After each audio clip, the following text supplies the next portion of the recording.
어려운 병 중에 하나가 이 공황장애인 것 같아요. 근데 그 공황장애는 이 뇌에서 불안과 공포를 조절하는 기능이 떨어져서 그렇게 된다는 거죠. 약물로 치료를 하기도 하고 하는데 원인은 뭐 여러 가지가 있는데 스트레스가 가장 문제가 되는 것 같습니다. 참 어려운 것 같아요.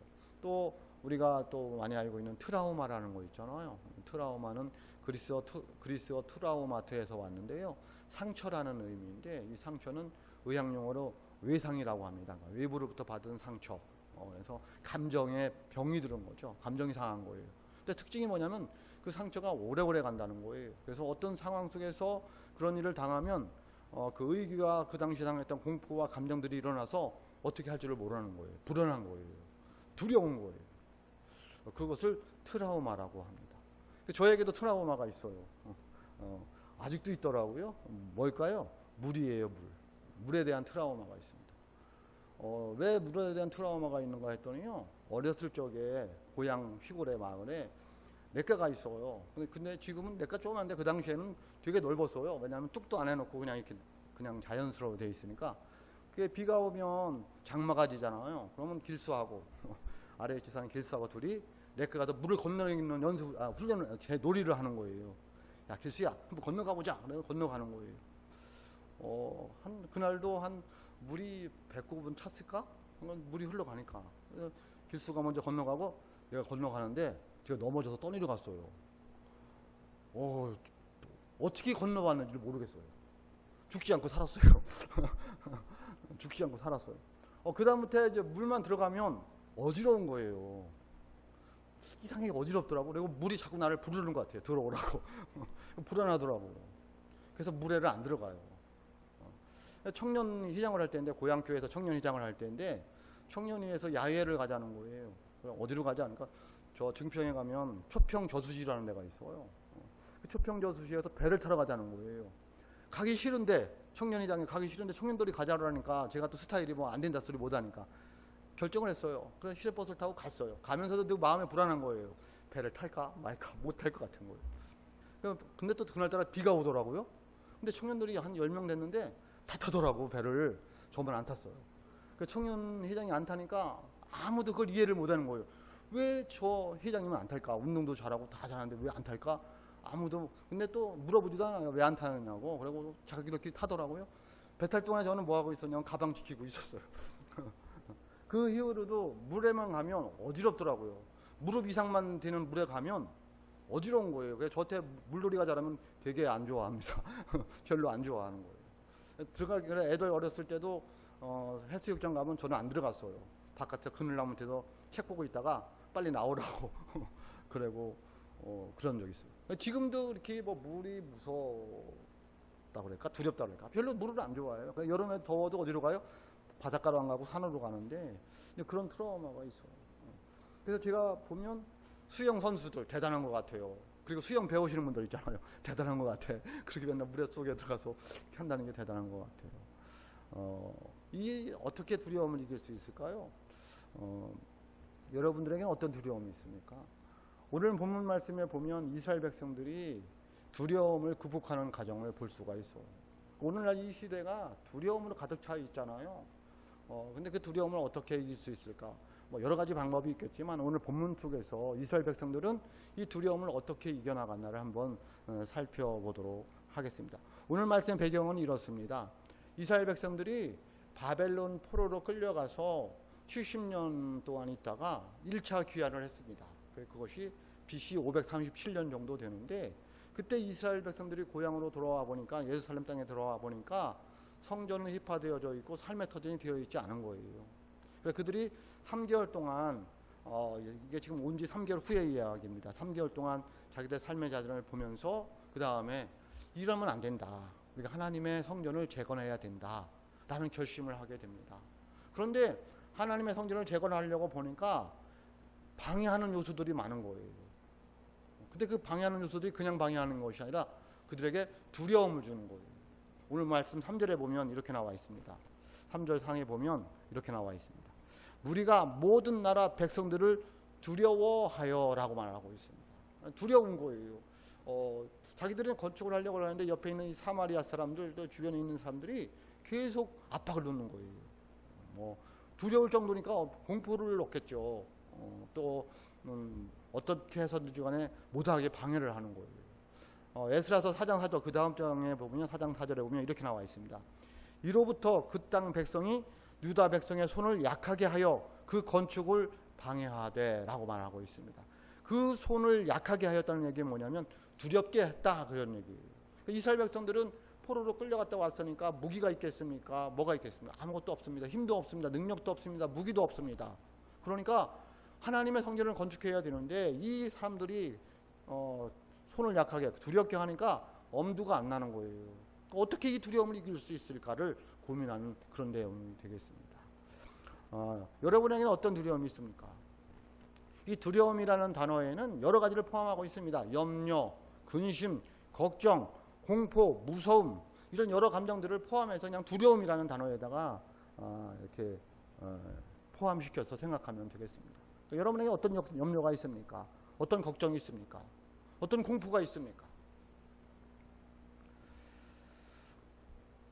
누구에게나 두려움은 있습니다. 근데 그 두려움의 대상 또 정도 차이가 있을 뿐입니다. 또 사람들마다 상황이 다 다릅니다. 뭐가? 두려워하는 그 상황. 저는 물이라고 했잖아요. 하여튼 물 두렵습니다. 저 비 많이 오면은 아주 무섭습니다. 엄청 살을 때인데 비가 많이 와서 교회 옆에 바로 큰 냇가가 흘러갑니다. 그 냇가가 넘치려고 그러는 거예요. 피난 갔습니다. 피난 갔어요. 애들 데리고 저 높은 데 피난 갔습니다. 여러분 어떤 게 두려운 거예요? 참 어렵습니다. 자생이 다 틀리니까. 별거 아닌 것 같은데 두려워하잖아요. 해병대를 나왔는데 혼자 있으면 두렵다는 거예요. 어디를 나왔는데? 해병대를 나왔는데 어떻게 나왔나 몰라. 그렇죠. 이 상황마다 다 틀립니다. 두렵고 그렇습니다. 근데 이 이스라엘 백성들은 그 두려움을 어떻게 이겨나가느냐는 거예요. 그들이 생각한 지혜가 있었습니다. 그게 뭐냐면 하나님께 나아가는 거다. 두려움을 이기는 방법이 뭐라고요? 하나님께 나아가는 거다. 그렇게 생각을 했습니다. 그래서 그들은 하나님을 의지하게 됩니다. 하나님께 나가고 하나님께 의지하게 됩니다. 그래서 하나님의 말씀은 이사야서 41장 10절에 보면 이렇게 말씀하고 있습니다.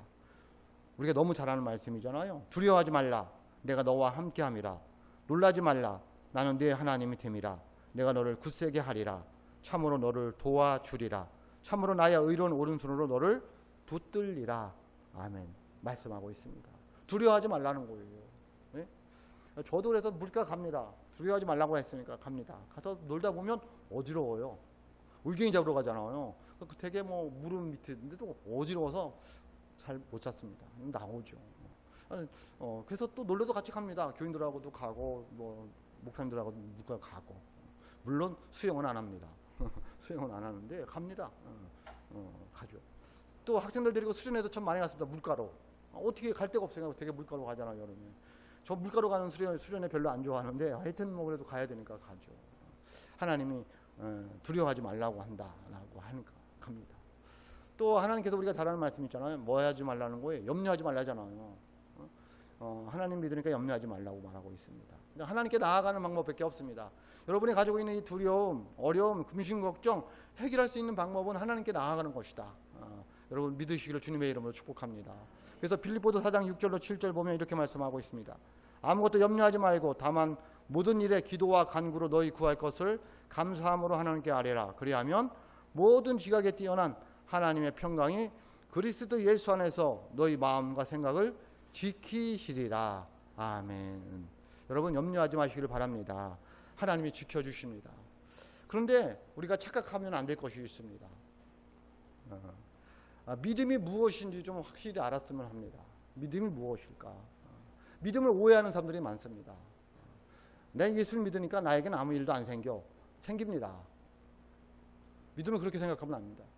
목사님 믿음이 없으니까 물속에도 못 들어가고 그러면 안 됩니다. 그것은 뭐가 될 수 있느냐면 만용이 될 수 있습니다. 다른 말로 객기가 될 수 있습니다. 만용은 뭐냐면 분별 없이 함부로 날뛰는 행동입니다. 객기는 행동이나 생각이 차분하지 못하여 쓸데없이 부리는 용기나 기운입니다. 근데 우리가 믿음이 있다고 해서 만용을 누리거나 객기를 부리는 사람들이 많습니다. 믿음은 그렇지가 않습니다. 하나님 말씀에 순종하는 거예요. 하나님 말씀에 의지해서 하는 거예요. 다시 말씀드리면 믿음은 상식을 초월하는 건데, 상식을 초월하기 전에 상식을 넘어서야 되는 거예요. 그러니까 믿음이 있는 사람들은 상식대로 살아야 됩니다. 그리고 상식을 넘어서서 살아가는 게 믿음인 거예요. 근데 우리들은 오해를 해서 상식대로 살지를 않습니다. 왜? 믿음으로 산다고 해놓고 만용이나 객기를 부리는 거예요. 예를 들면 신호등이 있으면 어떻게 해야 됩니까? 예수 믿는 사람들은 안 지켜도 되는 거예요. 하나님이 지켜주셔서 그게 바로 객기고 만용인 거예요. 지켜야 됩니다. 그건 상식입니다. 코로나19가 지금 한창이잖아요. 예? 그러면 어떻게 해야 되는 거예요? 수칙을 지켜야 되는 겁니다. 마스크 쓰고, 여러 사람 모이는데 자주 안 가고, 손 씻고. 근데 나는 예수 믿으니까 괜찮다고. 마스크도 안 쓰고 많은 사람한테 가고, 손도 안 씻고, 어떻게 되겠어요? 상식입니다. 근데 믿음은 상식을 초월한다는 이야기는 뭐냐면, 예를 들면 이런 내용입니다. 출애굽기 22장 25절에 보면 이렇게 말씀하고 있습니다. 네가 만일 너와 함께한 내 백성 중에서 가난한 자에게 돈을 꾸어 주면 너는 그에게 채권자 같이 하지 말며 이자를 받지 말 것이며 라고 말씀하고 있는데요. 가난한 자, 우리들끼리예요. 세상 사람들하고는 돈놀이하고 그러면 안 되고, 하여튼 우리들끼리 가난한 사람이 있어요. 그래서 어느 날 돈을 빌리러 왔어요. 그러면 돈을 빌려줬으면 이자를 받는 게 상식이에요? 아니에요? 상식입니다. 이자를 받는 게 상식이에요. 근데 믿음은 안 받는 거예요. 왜? 말씀에 그렇게 말씀하고 있으니까. 그게 믿음이라는 거예요. 믿음은 상식을 초월하는 거예요. 상식을 초월한다는 게 상식을 무시하고 상식을 지키지 않는 게 아니라, 상식은 우리에게 해당도 안 되는 거예요. 왜? 당연한 거니까. 그리고 그 위의 것을 우리가 행하는 거예요. 그게 믿음이라는 거예요. 근데 우리는 믿음이라는 그걸 가지고 잘못 사용할 때가 너무 많아요. 말도 안 되는 소리를 하고 있을 때가 많아요. 그것은 잘못하면 만용이고 잘못하면 객기를 부리는 걸 수 있어요. 하나님에 대해서 까불면 죽어? 이건 뭐예요? 이거는 만용도 아니고 이건 객기도 아니고, 이거 뭐라고 해야 되나 이거는? 그러면 안 되는 거예요. 아무리 내가 하나님하고 친해도 그렇게 말하는 것은 믿음이 아니에요. 만용을 넘어서고 객기를 넘어서는 거예요. 근데 우리들이 그럴 수 있다니까요. 그러면 안 됩니다. 세상에 나가서 상식대로 살으셔야, 아니 상식을 우리하고 상관도 없이 살아가셔야 돼요. 그게 믿음으로 살아가시는 거예요. 그런 믿음이 있으시길 주님의 이름으로 축복합니다. 여러분 믿음으로 살고 있습니까? 아니면 어떻게 살고 있습니까? 정말 믿음으로 살고 계십니까? 상식이 통하지 않는 데가 어디예요? 교회일 수 있어요. 목사일 수 있어요. 목사가 상식이 안 통해요. 왜? 믿음이 충만해가지고 그렇다니까요. 요즘 보세요. 코로나19 보세요. 왜 교회가 그렇게 될까요? 상식을 안 지켜요. 교회가. 목사가. 상식이 없다니까. 그러니까 그런 거예요. 여러분 믿음으로 살아갈 수 있기를 주님의 이름으로 축복합니다. 믿음은 상식을 넘어서서 상식을 초월해서 살아가는 거예요. 그렇게 살아가야지만 두려움을 이길 수 있어요. 이스라엘 백성들의 모습이라는 거예요. 또 두려움을 이기는 것은, 하나님께 나아간다는 것은, 하나님을 의지한다는 것은 하나님과의 사랑이, 예수님의 사랑이 확실하다는 거예요. 그 하나님의 사랑과 예수님의 사랑이, 그 예수님의 십자가에 피 흘려 돌아가신 그 사랑이 내 안에 있는 사람들은 두려움을 이길 수 있다는 거예요. 근데 우리 안에 예수님의 십자가에 피 흘려 들어간 그 사랑이 내 안에, 내 마음속에 새겨져 있지를 않는 거예요. 뭐 하면서도, 예수를 믿으면서도. 그러니까 늘 두려운 거예요. 예수님이 나를 위해서 십자가에 피 흘려 돌아가셨는데, 그 예수님과 함께 하는데, 그 예수님의 사랑과 함께 하는데 두려움이 어디 있겠냐는 거예요.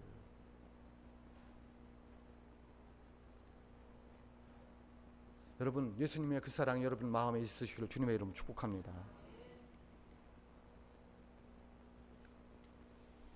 요한일서 4장 8절에 보면 이렇게 말씀하고 있습니다. 4장 18절입니다. 요한일서 4장 18절. 사랑 안에 두려움이 없고 온전한 사랑이 두려움을 내쫓나니 두려움에는 형벌이 있습니다. 두려워하는 자는 사랑 안에서 온전히 이루지 못하였느니라. 아멘.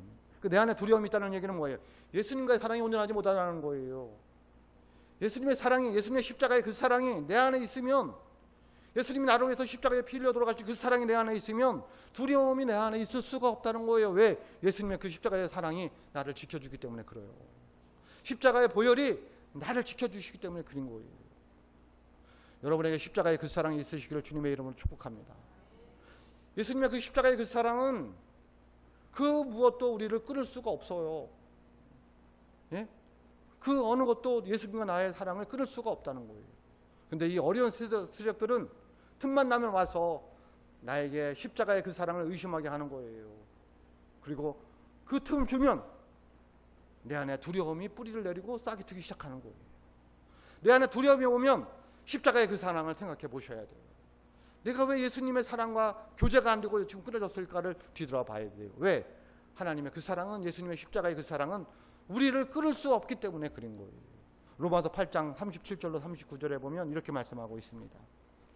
그러나 이 모든 일에 우리를 사랑하신 이로 말미암아 우리가 넉넉히 이기느니라. 십자가의 그 사랑이 우리를 넉넉히 이기게 한다는 거예요. 어디서? 두려움에서. 내가 확신하노니 사망이나 생명이나 천사들이나 권세자들이나 현재일이나 장래일이나 능력이나 높음이나 기품이나 다른 어떤 피조물이라도 우리를 우리 주 그리스도 예수 안에 있는 하나님의 사랑에서 끊을 수 없으리라. 아멘. 믿으시기를 주님의 이름으로 축복합니다. 그 무엇도 하나님의 그 사랑에서, 예수님의 피 흘려 돌아가신 그 십자가의 그 사랑에서 끊을 수 없다는 거예요. 그러니까 우리는 두려움에서 떨 수밖에 없는 존재예요? 아니면 두려움과 상관없는 존재예요? 상관없는 존재로 살아갈 수 있기를 주님의 이름으로 축복합니다. 왜? 나에게는 예수님의 십자가의 그 사랑이 있다는 거예요. 나를 위해서 십자가에 돌아가신, 피 흘려 돌아가신 그 사랑이 내 마음에 새겨져 있기 때문에 그 어려운 세력들이, 두려움이 내게 올 수 없다는 거예요. 그 사랑이 저와 여러분의 있기를 주님의 이름으로 축복합니다.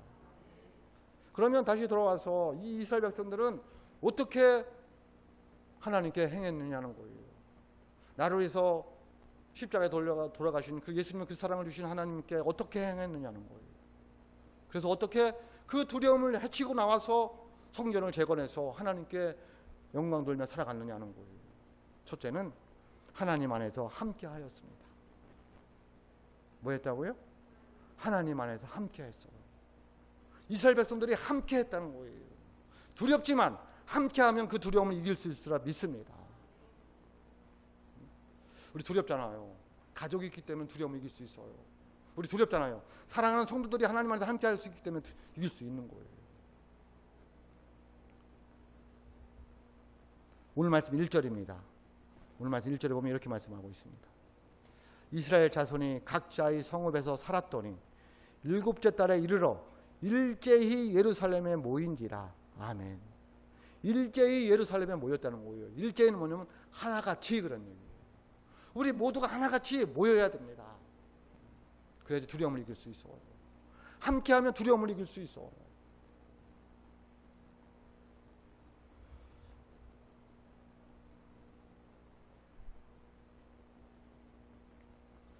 두려움을 이겨내는 방법입니다. 하나님의 자녀들이 모이는 것입니다. 하나님의 자녀들이 함께하는 것입니다. 우리는 공동체로 모여야 됩니다. 교회는 모이는 데 힘이 있고 모이는 데 의미가 있습니다. 하나님 말씀 히브리서 10장 25절에 보면 이렇게 말씀하고 있습니다. 모이기를 패하는 어떤 사람들의 습관과 같이 하지 말고 오직 권하여 그날이 가까움을 볼수록 더욱 그리하자. 아멘. 그날이 언제일까요? 말세예요. 주님 재림하시는 날이에요. 어려움이 닥치는 날이에요. 그러니까 어려울수록 어떻게 해야 돼요? 함께 모여서 기도해야 된다는 거예요. 함께 모여서 위로하고 함께 모여서 손잡고 함께 모여서 찬양하면서 그 두려움을 이겨내가야 된다는 거예요. 여러분 어디서 이 두려움을 이겨낼 수 있습니까? 혼자 집에 있으면 더 두려운 거예요. 더 무서운 거예요. 더 공포에 질리는 거예요. 함께 해야 돼요. 함께 할 수 있으면 얼마나 행복한지 몰라요. 저는 여러분들이 있어 너무 행복한 거예요. 왜? 힘들 때 우리 의료를 받잖아요. 힘을 얻습니다. 여러분이 계실 때 힘을 얻는 거예요. 여러분 어떤 거예요? 목사 만난 다음에 힘 빠지는 분들 있어요? 나는 목사님 만나면 힘 빠진다. 응? 그럼 목사 자격 없는 거예요. 함께하면 힘을 얻어야죠. 왜? 우리 하나님의 자녀이니까. 함께 해줘야 됩니다. 2절에도 보세요. 2절에 보면 이렇게 말씀하고 있습니다. 요사닥의 아들 예수아와 그의 형제 제사장들과 스알디엘의 아들 스룹바벨과 그의 형제들이 다 일어나 이스라엘 하나님의 제단을 만들고 하나님의 사람 모세의 율법에 기록한 대로 번제를 그 위에서 드리려 할세 라고 말씀하고 있습니다. 다 일어나. 예? 뭐 했어요? 다 일어났다는 거예요. 왜? 함께 하려고. 두려움을 이겨내가려고, 하나님의 뜻을 이루려고. 다 일어나야 됩니다. 코로나19 때문에 우리가 일어나지를 못합니다. 왜? 나라에서 못 모이게 하니까. 그래도 모여야 됩니다. 법을 어기는 것이 아니라 법 테두리 안에서 모여야 됩니다. 50명 이상 못 모이게 하는 거잖아요. 그럼 50명 넘으면 입으로 모이면 됩니다. 근데 우리는 지레 겁을 먹습니다. 왜 교회 오는 게 겁나는 거예요? 교회가 코로나를 갖고 있는 거예요? 아니잖아요. 불행하게도 교인들이 밖에서 걸려서 교회 들어와서 이게 퍼진 거잖아요.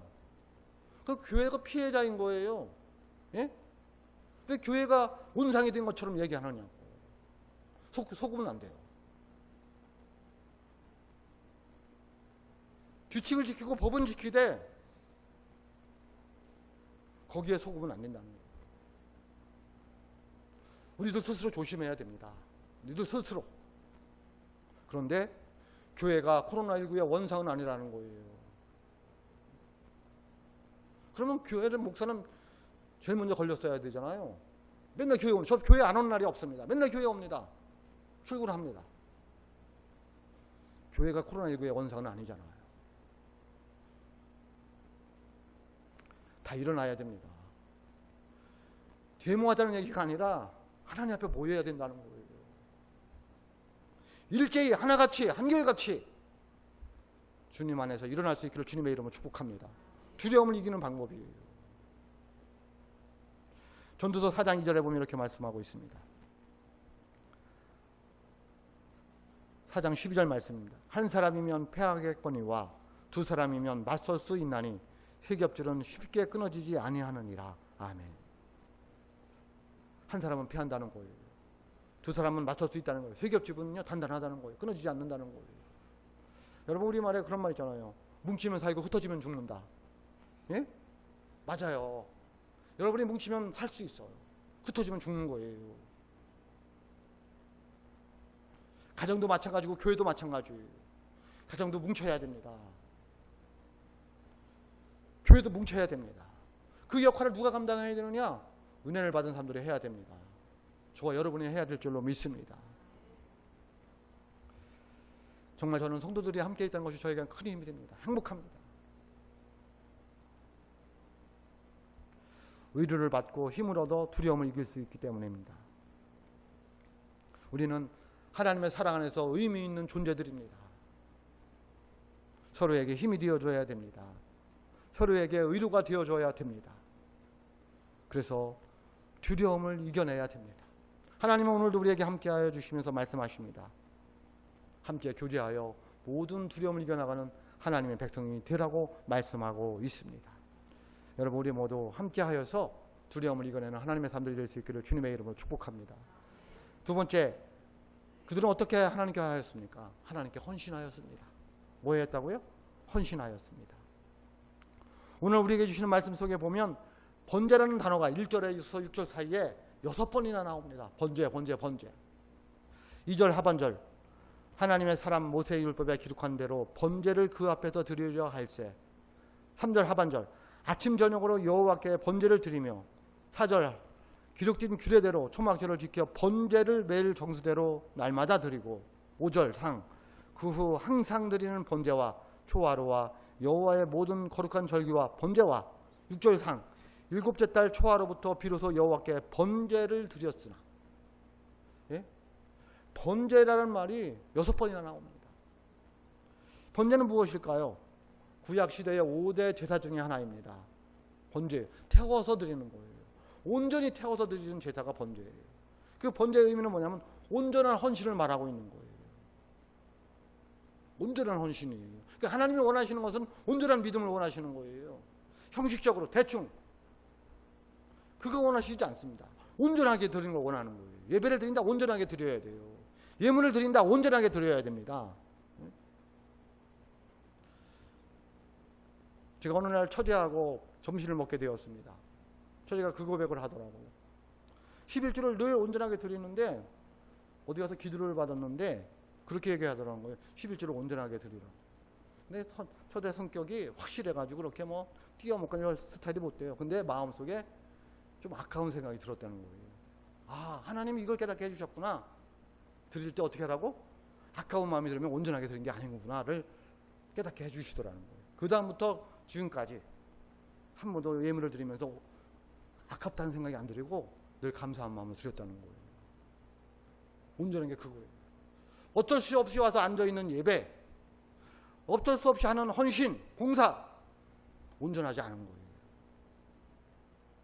여러분, 온전히 하나님께 헌신할 수 있기를 주님의 이름으로 축복합니다. 누가 헌신할 수 있을까요?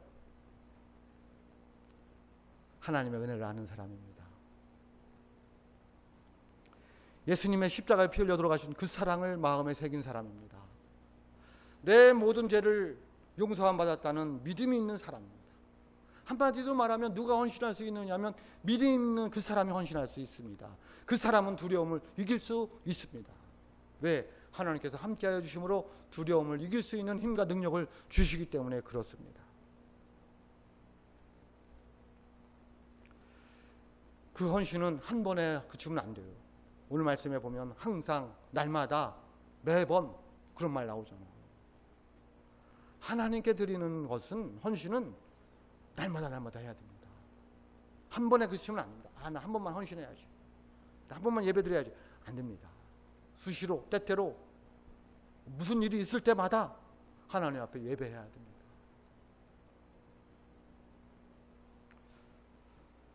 우리는 안타깝게도 예수를 믿는다고 하면서도 믿음이 없습니다. 예수님의 십자가에 피 흘려 돌아가신 그 사랑이 내 안에 없다는 얘기입니다. 죄사함 받았다는 확신이 없습니다. 하나님의 은혜가 무엇인지도 모릅니다. 그러니까 하나님께 온전히 헌신하지 못하고 온전히 헌신하지 못하니까 늘 두려움에 쌓여서 살아가게 되는 것입니다. 여러분, 온전히 하나님께 헌신할 수 있기를 주님의 이름으로 축복합니다. 두려움을 이길 수 있습니다. 하나님을 형식적으로 섬기지 마시기를 주님의 이름으로 축복합니다. 온전히 섬겨야 됩니다. 늘 주님의 뜻대로 살려고 몸부림쳐야 됩니다. 주님의 뜻을 이루려고 날마다 마음을 하나님께 드려야 됩니다. 복음성가에 보면 주님 뜻대로 살기로 했나라는 옛날 복음성가가 있습니다. 같이 부르려고 했는데 방송만에 그 노래 저희가 없다고 그래서 제가 한번 불러보도록 하겠습니다. 무반주로.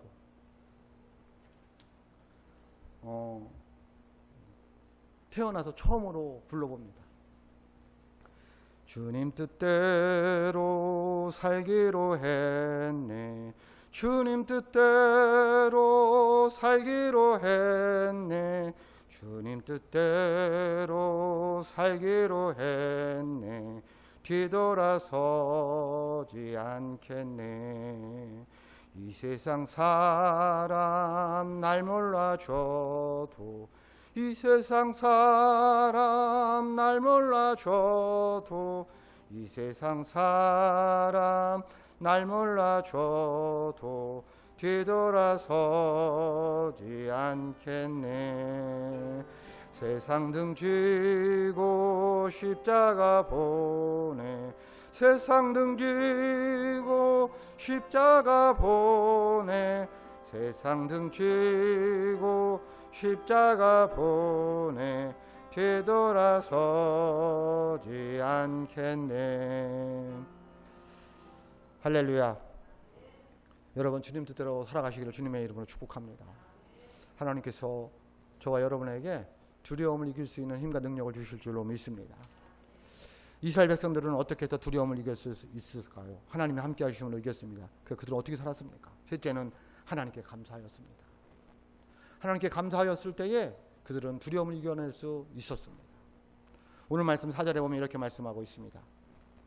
기록된 규례대로 초막절을 지켜 번제를 매일 형수대로 날마다 드리고.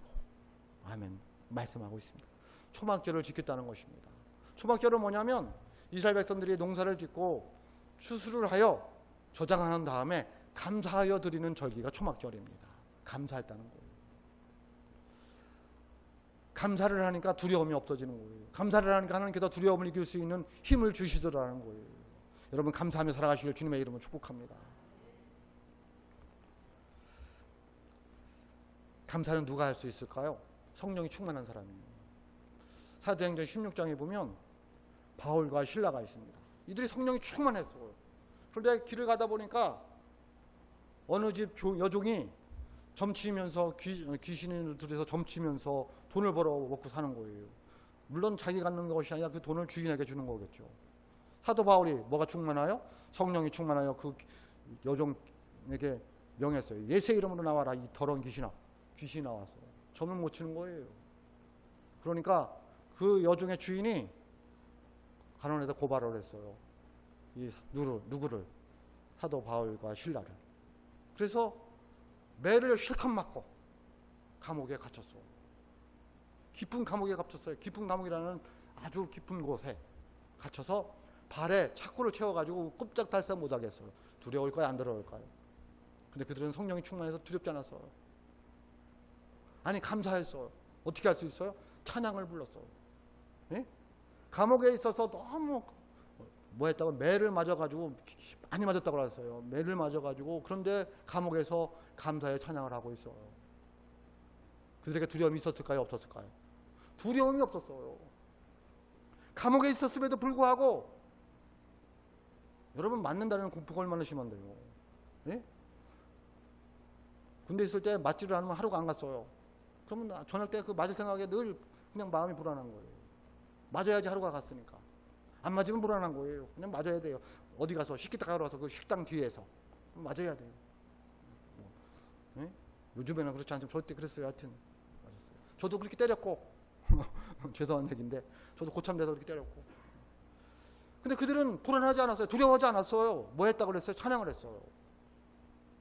감사했더니 뭐가 일어나서요? 두려움은 고사하고 기적이 일어나서. 여러분 감사할 수 있기를 주님의 이름으로 축복합니다. 감사하면 두려움이 물러가고 기적이 일어나는 줄 믿습니다. 사도행전 16장 26절입니다. 감사하여 찬양하고 기도했더니 이에 갑자기 큰 지진이 나서 옥터가 움직이고 문이 곧 다 열리며 모든 사람이 매인 것이 다 벗어진지라.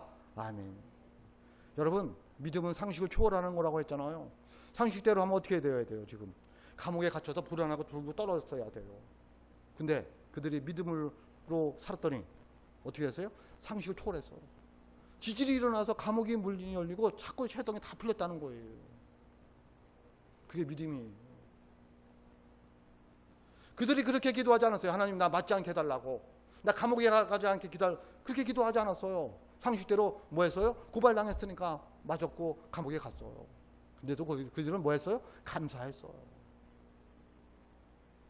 두려움을 이겼어요. 아니 기적을 일으켰어요. 우리가 너무나 잘 아는 말씀이잖아요. 데살로니가전서 5장 18절 말씀. 범사에 감사하라. 이것이 그리스도 예수 안에서 너희를 향하신 하나님의 뜻이니라. 감사하며 살아가시길 주님의 이름으로 축복합니다. 두려움을 이겨낼 줄로 믿습니다. 이스라엘 백성들은 그렇게 해서 아직도 6절 말씀 끝에 보면 성전터를 닦지도 않았는데 그들은 하나님께 나와서 기도 먼저 했어요. 두려움을 물리쳤어요. 그 다음에 어떻게 되었을까요? 당연히 성전을 재건했어요. 여러분 우리 어떻게 두려움을 이겨낼 수 있습니까? 예수님의 십자가의 그 사랑을, 피 흘려 들어가신 그 사랑을 여러분 마음에 새기시기를 주님의 이름으로 축복합니다. 하나님 은혜 안에서 우리 한 형제 자매가 되었습니다. 서로 위로하면서 함께하면서 도와주면서 살아간다면 하나님께서 두려움을 이기게 하여 주실 줄로 믿습니다. 늘 은혜가 교제가 있는 저와 여러분의 삶이 되시기를 주님의 이름으로 축복합니다. 그리고 무시로 온전히 하나님께 헌신하며 살아야 됩니다. 예배입니다. 늘 예배 중심으로 살아가시는 은혜가 있으시길 주님의 이름으로 축복합니다. 그리고 힘들지만 범사에 감사하며 살아갈 때에 두려움이 물러갈 줄로 믿습니다. 우리 사랑하는 성도들이 두려운 시대에 살아가면서 하나님의 은혜 가운데서 늘 두려움을 이기며 살아가는 하나님의 사람들이 다 되시기를 주님의 이름으로 축복합니다. 기도하겠습니다. 하나님 아버지,